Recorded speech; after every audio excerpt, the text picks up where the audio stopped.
Hey everyone, long time no hear, no see. I know I've been gone for like a year. I don't know, it maybe hasn't been that long, but it's been a it's I know it's been a minute. Where have I been? Life has been lifing. Life has been lifing really hard. I'm not gonna go into detail because I partially can't. And then the other side of that is sometimes you just don't want to like drudge up a bad energy because why do it and it's not important. What's important is that I'm back. I have my energy back a little bit. I'm getting back to myself and I enjoy doing YouTube. And I've missed you guys. I've missed our conversations. I've missed my little group of black sheep or outcasts or thinkers, as I like to just call us. Simply, we're just thinkers. We are not afraid to think through things. We want to talk about these things that we think about, that perhaps we don't have people in our everyday life that we can have these conversations with, because of course we are often told that it's not important, no one cares, or we are too extreme. But I was talking to a friend of mine just now, really, and when he watches this he's gonna like chuckle a little bit, but he was like, Zara, like, you are extreme, like you take things to the extreme, and I love that shit about you. And so I don't know, just sometimes it feels good for someone to like recognize a trait that maybe normally is seen as a bad characteristic, and they see it for the good thing that you see it as. But I do want to say that this channel is going to change a little bit, and not really. So okay, I say that because I'm stepping away from, let me preface my preface. So the preface to my preface is that I have always run this channel with, for the most part, with the Bible, typically the Protestant one, but in recent years more of an Orthodox canon, being the foundation for which I judge everything else on top of. And I have built a community here, thankfully, who more or less does the same thing. And I have been comfortable doing that, even though you guys know, if you've watched this channel for any amount of time, I don't personally hold to the idea of a closed canon of the Bible or to just a canon of scripture. I think that the Judean people had many different beliefs and a lot of different writings, and some of those won out and some of those didn't. I've talked about the fact that I certainly believe what scholars say now, and what is to me clearly written in the text, that Ezra did do certain edits of at least the Torah, if not what he had of the Tanakh. We don't have those original manuscripts. We don't have the original Septuagint. Like, we just don't have anything original. And so in faith, we take these things, we stake our claim with what we believe, and then we build a foundation off of that, and then we scrub everything else that we read on that foundation. And for me, I had to say, is that, two questions to myself. One was purely intellectual. The other was very much about my experience. But is that the best way to find out if what you believe is the truth? Just because you believe something doesn't make it true. And something can be true even though you don't believe it. Or you can just believe something and have no evidence at all, and that's fine. It could still potentially be the truth. So I really had to say, okay, am I being intellectually honest, and am I being critical of the things that I say I believe in a way that I think ethically upholds my own personal standard? And the answer was no. The answer was I was just taking my ancestral faith and the things that I had believed, the Torah, the Tanakh, the Hadashah, or the New Testament, the Apocrypha, those middle books, and some other writings, and saying, I just believe this, it is what it is, and then I'm not really going to think too hard about, is this good for society? Is this good for me? Is this good for my family? Is this true? Or was this something that was written down for a specific people for a specific time period for a specific purpose? Were there things that are perfectly fine to do, or that the Judean people were doing, that now have been scrubbed or washed from the text? And do I see evidence of that in other texts in that same time period, or even a time period after that? And so when I started to do that, obviously, I mean, if you guys are serious, about studying scripture, then you probably know the answers to those things. And so intellectually, I came to this place of, I can believe whatever I want, and there's certainly things in the text that I believe and will always believe. I'm just always going to believe it. It is what it is. However, I have come to this view of it's perfectly likely and probably the case that so much is missing, and that we are hearing one demographic's voice on the matter. And is that a good way to kind of architect my life? No, it's not. So then I took that purely intellectual thought process and I applied it to my experience. And I said, okay, what experiential evidence have I had of this being good? And I had to be honest. Oh, there's a little bit, right? But for the most part, I felt like I was a more confident person. I felt like I was a happier person. I was more at peace with myself and the world around me, and I had better people around me when, it's no secret, I tell you guys this all the time, I wasn't raised heavy with religion. I wasn't raised with religion. I was raised secularly, very agnostic, God exists. At the end of the day, we don't know all the details, and all of that's not important. We're certainly not about to be up in church every Sunday, or we're certainly not about to be in synagogue every Saturday, and just be a good person. You literally know how to not be a shit person, right? Of course, other sorts of laws and restrictions were included in that, but the basic morality was there. And I just felt like when I take an assessment of my life, it's that part of my life where I had, for the most part, I was young, right? But for the most part, I had the most confidence in myself. I trusted my own intuition. I stayed away from crappy people. I stayed away from a lot of dangerous situations because I just trusted and I just knew. And as the deeper I got involved in my religious beliefs, beliefs purely in the text, I'm not one of those people that reads the text and is yes, it says that, but common sense would say X, Y, and Z. Therefore, screw what the text says, go with common sense, but I'm still going to call myself a believer and a follower of the text. I am not that person. If the text says,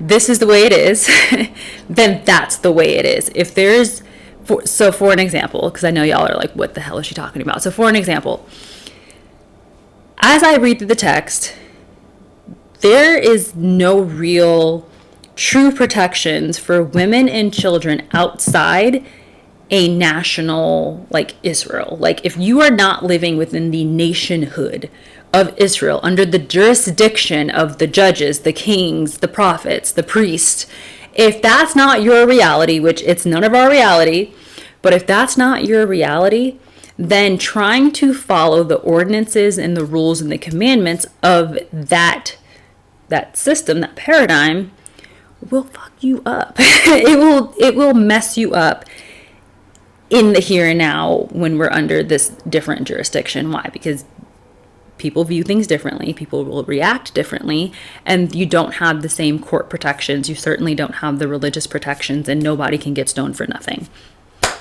And so it sets you up for, you're trying to do the best you can, be the best wife you can, be the best mother you can, etc., and be submissive or whatever it is.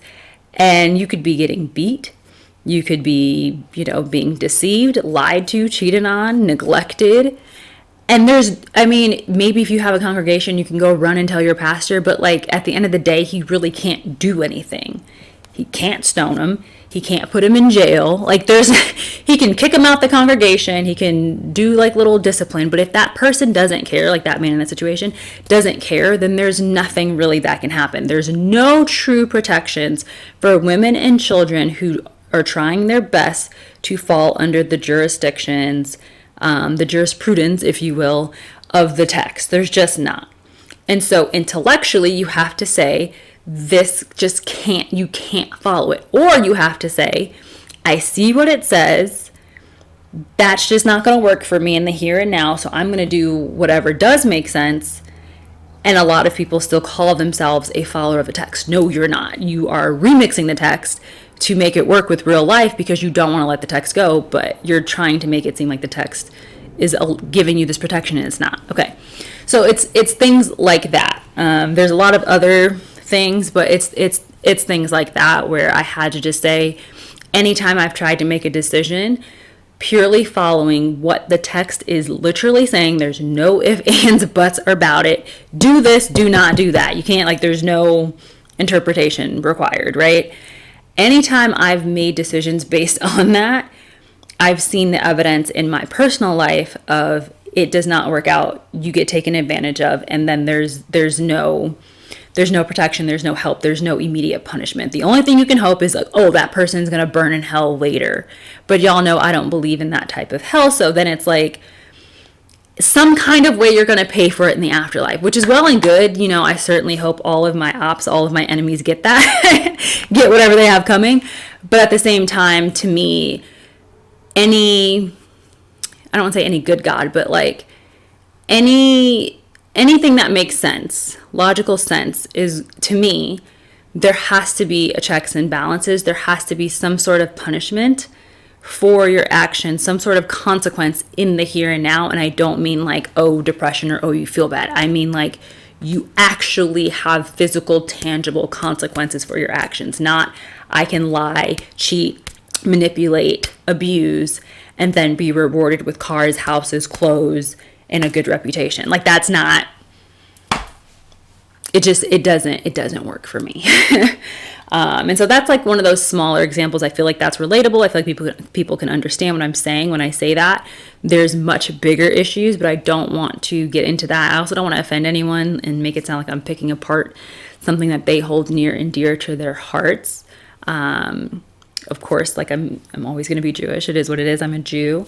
I love my ancestral traditions and, religion and belief in God, and all of that is a part of it. I certainly will always, to my knowledge, I feel like I'll always believe in God. It's just how I believe in God, I think, is really evolving and changing. And I feel at peace with it, and I'm thankful for it.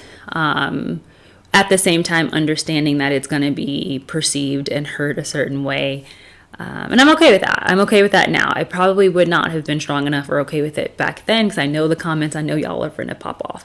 But I'm okay with it now. And so with that, I've just been exploring a lot of coming back to my own intuition, coming back to myself. And I think anyone who's been through trauma, abuse, like anything like that, I'm sure if you've started like a healing journey in that, I'm sure you guys kind of understand like that process of like, you stop trusting yourself, you stop trusting your judgment. And it is a very scary thing to be like, wow, I can't even trust myself. Like I'm making so many bad choices with who I have in my life, or choosing to keep trying and trust and, deal with certain people or situations, when it's just walk away and be happy and healthy and move on. That you really have to work up, like build those muscles again of trusting yourself. And even this video is a step of like, this feels right to me, and this is not harming anyone else. And I'm hoping that I'm being respectful without giving too much information also. But wanting to let you guys know that I want to bring books that I've read out to you guys and read some of those and just explore my thoughts. Y'all know I am long-winded. We are still going to be a long-winded channel. So for everybody who's like, oh, you're so repetitive, which y'all don't really say that. It's just specific people currently in my life now who are saying these things. I'm telling you straight up, like, that's who I am. I repeat myself sometimes and I'm long-winded, and it's going to be what it is. So you guys obviously see part of my bookshelf here, but there's so many books I want to talk about and bring up. Some of them are different translations of the Bible. I want to actually plug one, because again, I'm saying what I'm saying, but like I've still like read the Bible and like deal with it and like whatever. But the Timeless Truths Bible, I don't know if y'all can see that. Can you see it? Yeah, there you go. It's cute. So this one will be for my girlies who, it's a New English translation. I actually like it. I'm not gonna lie. I like it. It's an easy read. It's very, okay, so I was originally gonna say that it's very Protestant-y, but it's not. So it's got like Charles Spurgeon commentary. We love a good Spurgeon. Who doesn't? Well, some people don't. But it also has like Augustine, of course, Luther, Basil the Great. So we're going to go with, this is very much heavy on Church of the West, Church of Rome, Protestantism. I wouldn't say that it's a great translation if you're Orthodox, but if you're just like a regular American, Western, Protestant, evangelical, I don't think if you're Catholic you're allowed to, and not that you're allowed to, but it's not like an authorized translation. But it's one of those that, again, if you fall within like a Western tradition, then, you know, it's good to read. That was sent to me. I did not spend my own money to buy it, but that was sent to me to review. I probably will do like an actual review of that in a separate video, but I did want to mention it here just so you guys, I mean, obviously know that I still have books and recs and things like that. But I always want to be honest with where I'm currently at, because y'all have been on this journey with me for upwards of 5 or 6 years. Probably more than that. It's been what, like 7 years? It's been a while. So anyway, I just wanted to get on here and have a quick, not so quick chat about things that I probably could have condensed inside of 5 minutes, but it's been 17 minutes. And I've missed you guys, so please comment, let me know what you guys have been thinking, what you've been reading, talking about, any videos that you'd like to see. Let me know, because I have my own idea of what I want to talk about in the videos I'm going to be doing coming up, but that does not mean that y'all want to see that. So obviously I'm not just here by myself chit-chatting. I certainly do that.